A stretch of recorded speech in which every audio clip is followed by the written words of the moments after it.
Inside Michigan Football is presented by Meyer.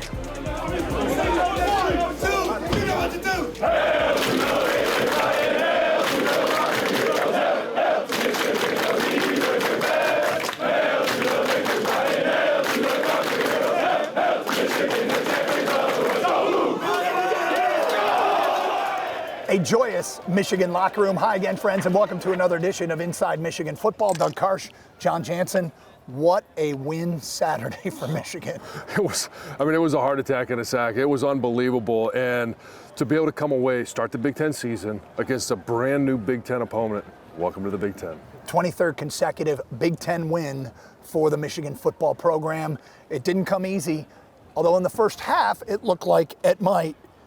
We go to Jansen Vision for the first snap offensively for Michigan in the game. I'm really big on setting the tone for how this game is going to go. We talked about it in pregame. We talked about it right before this snap, and I want you to watch a couple of double teams right here and right here.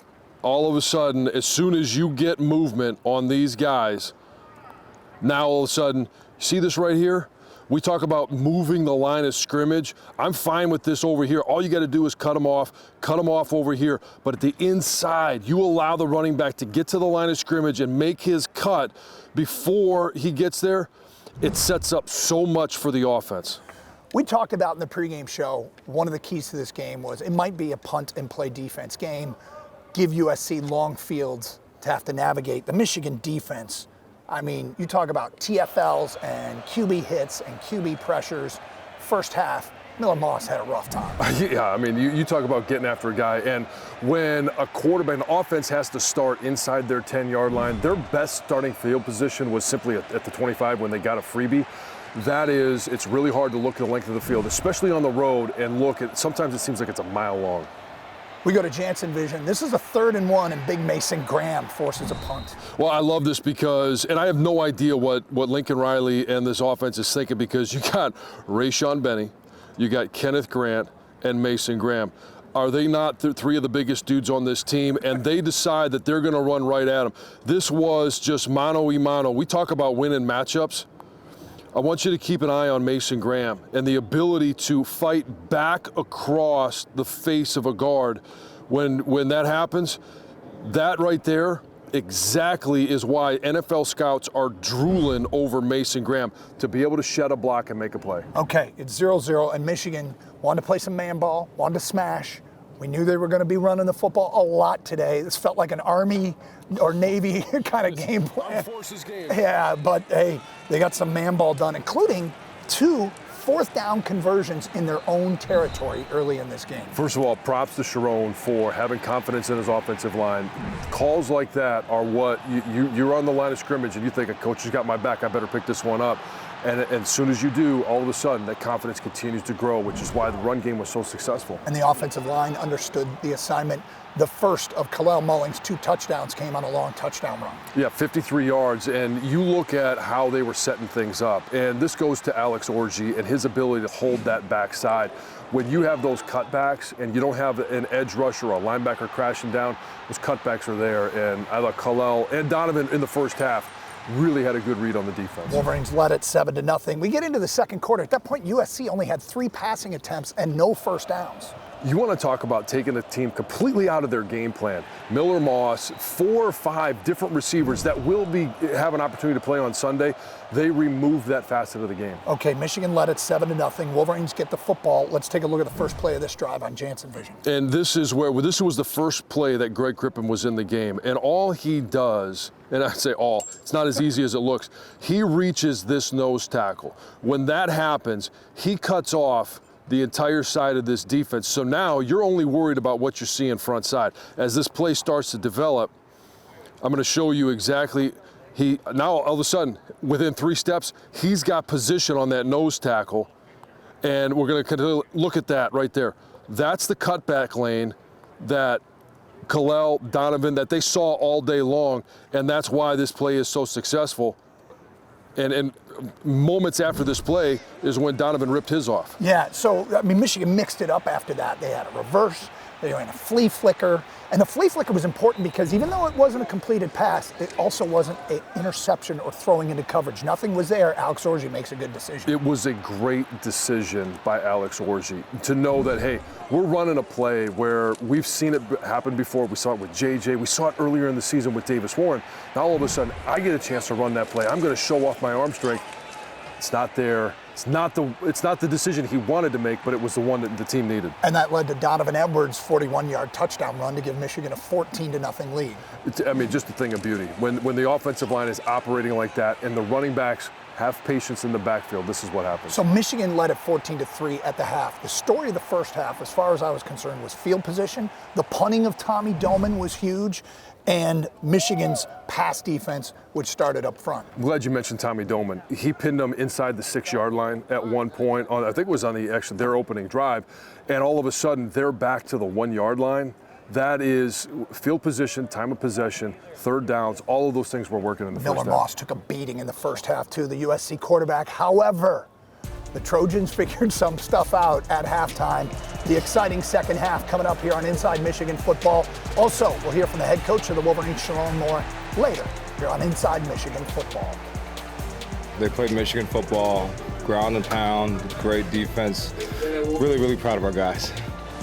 Inside Michigan Football is brought to you by Meijer, presenting sponsor of the 2024 Michigan football season, and proud sponsor of thousands of local sports teams across the Midwest. Inside Michigan Football is brought to you by University of Michigan Health. There's a difference between an answer and a Michigan answer. Visit michigananswers.com. Michigan led at 14-3. Welcome back to Inside Michigan Football as we go to the second half. And USC, they protected better. It showed on their first drive. They did a nice job in the passing game. They did, and they got away from the run game, which wasn't working for them. They're going to dink and dunk. They didn't have a lot of time to throw, but they were trying to find some easy routes. They converted some third downs. Moss, 8 of 10 on their opening drive, which ended in a touchdown. And now Michigan goes 3 and out, which was the story of the second half. But Will Johnson comes up huge. I mean, we saw it earlier in the season. I think we're probably going to see it again. It was like in slow motion. You could see him break on the ball, hit it in stride, and he was gone. Michigan led at 20-10 at that point. We go to Jansen Vision here as USC moves into the red zone again, knocking on the door. This is right after the big run that USC had. Now all of a sudden, I want you to keep an eye on Derek Moore. When you have pullers, you've got to attack the pullers, and that's exactly what Derek Moore does, and that's what blows this play up. Puller here, Derek Moore.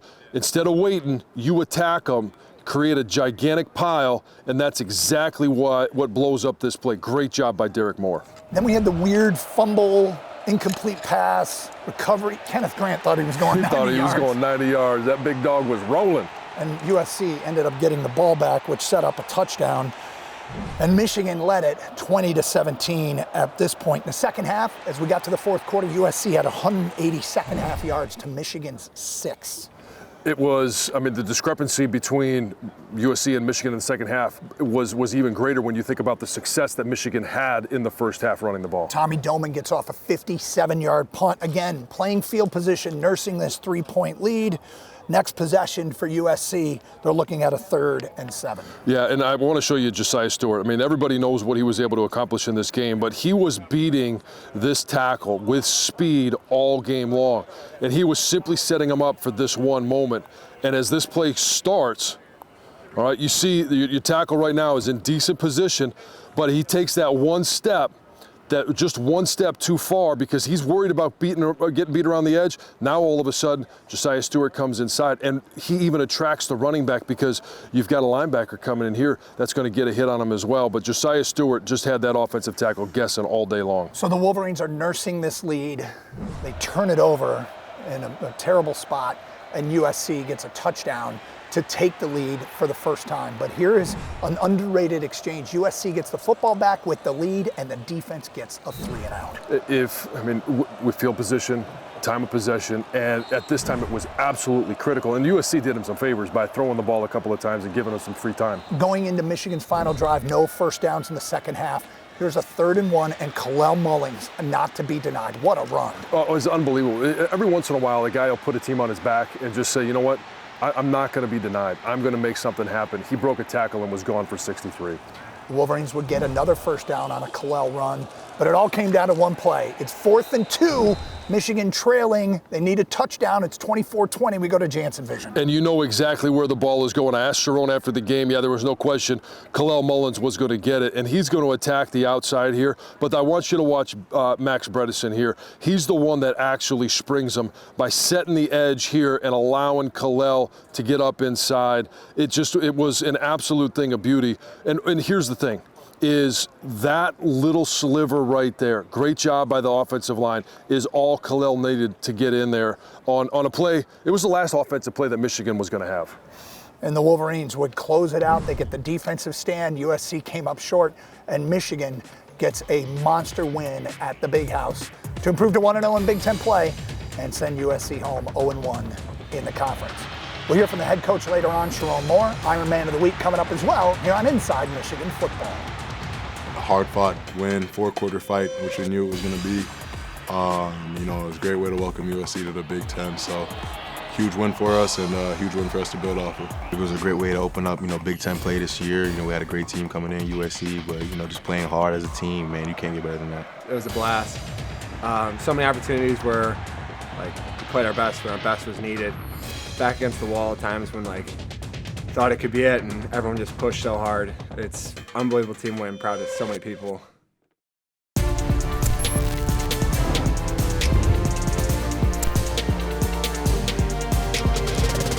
Welcome back to the show. The offense sputtered for much of the second half, but with 4:02 to go, Michigan went 89 yards and 3:25 to punch in the game winner. It was an historic drive that will be recalled fondly for years to come as the Wolverines welcomed USC to the Big Ten. It was now or never, so it's really all of us asking ourselves, who are we going to be in that moment? All of us sit and, there's big games and there's, the end of the game and all that stuff, but when it actually happens, you got to be who you say you are. Just playing Michigan football, it felt unbelievable. Just playing our game, what we practice for, what all those drills are for, how physical we practice, and it all come together like that. It's unbelievable. It just felt like a Tuesday practice at that point. We got to run the ball. We know what we have to do. So at that point, we refused to be denied, and we knew it. Mullins carried the ball on 8 of 10 plays during that drive, running for 159 on 17 carries, a career high for the second consecutive week. After that long one, I was tired, man, but Coach Alfred looked at me and he's like, now's not the time to be tired. You got to suck it up and you got to find a way to get in that end zone. And shout out the big boys up front, shout out the tight ends, shout out the receivers, man, everyone blocking for me. And we were able to get it done when our backs were against the wall when we needed to. So it's a great feeling. We turn to the defense for our Elrose Steel Man of the Week, Edge Josiah Stewart. The senior from the Bronx, New York, led a ravenous Michigan effort. He had 3 tackles for loss, 4 quarterback hurries, and a forced fumble. All week we've been preaching, effort and violence, and that's what we, our mindset of pushing this game was to attack the offensive line all game and, get pressure on the quarterback. It won't be easy throwing the ball when you got guys in your face trying to, take your head off. We knew if we hit him early, he'd be off his game, it'd cause a lot of problems. So that was really just our whole mindset and plan going into the game. So just getting early hits on the quarterback, even getting in his face, getting arms up, and throwing lanes. So that's kind of what we did good today. Guys that we got up front, it's hard to find words to talk about them because every individual on that line is just crazy. They play with effort, strong, physical. They get after it every day, so it shows on Saturdays. Stewart's big day, part of a widespread defensive effort. Michigan with 4 sacks among its 8 tackles for loss, including that key 3-and-out late that gave the offense a chance. Stick around. John Jansen chats with head coach Sharon Moore. For Inside Michigan Football, I'm Ed Kingerski.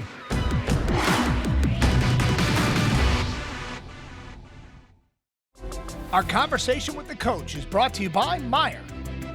Coach, first of all, congratulations. Emotional win. What was the message to the team? I'm so proud of them. They played Michigan football, ground and pound, great defense.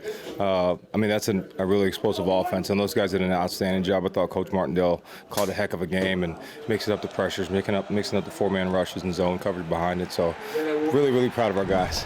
There's so many things that we get a chance to talk about, but let's start with probably the star of the show, Kalel Mullins. Scores of 53 and 63, but more importantly, that 63-yarder, it wasn't a score, but it was setting up that one where not much had happened in the second half.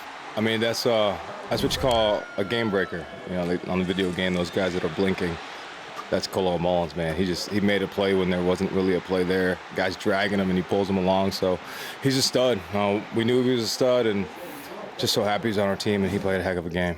Was there any doubt on fourth down where you were going with the ball? No, not at all. I knew I was going with it. Knew it was going to be a power play. So we're going to live and die by it, and we lived and scored a touchdown. Let's stay with the offense. First half, I mean, you guys were absolutely rolling. What was the difference in the third quarter? What was USC doing coming out of halftime? Yeah, they did a good job mixing up some looks, some zero pressure things that we had adjusted to and were ready for. We just didn't execute at the highest level. And I think in the fourth quarter, the guys really stepped up and made some plays, especially up front in the offensive line. Alex Orji, I mean, the pass yards weren't there. 32 pass yards, 7 of 12. Your thoughts on how he played? Yeah, I thought he took care of the football well. The throws that we had him throw, they're either our guys are making the play or nobody else, and he did a good job taking care of the football and doing the things that we needed him to do to win. A lot of it just comes down to decisions, and in the RPOs or in the read option, it's about when to keep it, when to not. But he's also 7 of 12, also making decisions in the pass game. What did you think of his decision making? Yeah, I thought he made really good decisions. There's a couple in the pass game we thought that he could have took to a different direction, but we'll get those cleaned up and keep expanding the packages for him. Defensively, let's talk about Will Johnson. First of all, how's he doing?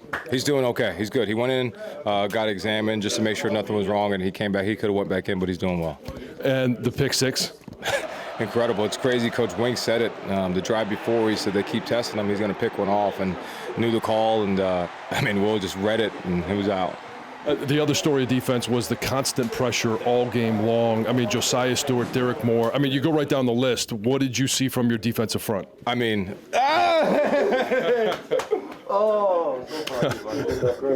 interrupted here for a moment for a brief celebration. But, Coach, again, defense. They were incredible. Up front, they were incredible. The back end, they were really good, sticky in coverage. They've got some elite playmakers on the outside and on the inside the slot. So I thought, the mixing of the pressures and the mixing of the four-man rushes, those guys up front, Josiah, Derek, KG, Mason, Rayshon, TJ Guy, Cam Brandt, even Ike. I mean, those guys did an incredible job getting pressure to the quarterback. Tommy Doman, I mean, you talk about field position, did a great job, especially in the fourth quarter. Yeah, we challenged him because we didn't think he had been punting great, and we really challenged him, and he took that to heart. You saw it in practice, a lot of focus, a lot of detail on his job and doing it at the highest level, and he did. Well, Coach, congratulations, and hey, best of luck as we continue to move forward. Thank you, appreciate it. Go Blue. I want to thank Coach Moore for the opportunity to go out there and lead the offense. I want to say thank you to all the guys on defense for holding it down. They were their best when their best was needed, and the guys up front, the big guys, they were rolling. So when it's time to run the ball and possess the football, that's what Michigan football is all about. So it was a great day, and anytime you get a win in Ann Arbor, it's an awesome day. I feel like it just sets the tone for the rest of the season. That's kind of our mindset. I just want to know every game, every week, every Saturday. So just keep on playing the best we can and keep stacking games and stacking wins. So the Wolverines get a huge win in Ann Arbor on Saturday over USC 27-24. When a team knows you're going to run the ball and you can run it anyway, they didn't for a long stretch. Tell me if you've heard that story before. But with the game on the line, Michigan ran the football. They did. I know you were proud. No, just a thing of beauty. And this is the number 11 team in the country. The Texas loss hurts, but you have certain opportunities throughout the course of your schedule. USC is one of them, and it's only going to continue to grow. You got to be 1-0 in the Big Ten to start the season. The passing game has to get better as the year goes on. You just find a way to win games until you kind of get it up to speed. Yeah, each game plan is going to be a little bit different. And Alex Orji, they're going to find out, okay, this is exactly what went really well. We're going to continue to master that. We're going to put a little bit more on your plate. Next week, a little bit more. And then all of a sudden, by the end of the year, when it really matters, now you've got a more of a playbook that you really want to be able to work with. Well, the Wolverines will try and get another Big Ten win next week against Minnesota here at the Big House. We'll recap that 1 week from now here on Inside Michigan Football. So long. Inside Michigan Football is brought to you by Meijer, presenting sponsor of the 2024 Michigan football season, and proud sponsor of thousands of local sports teams across the Midwest.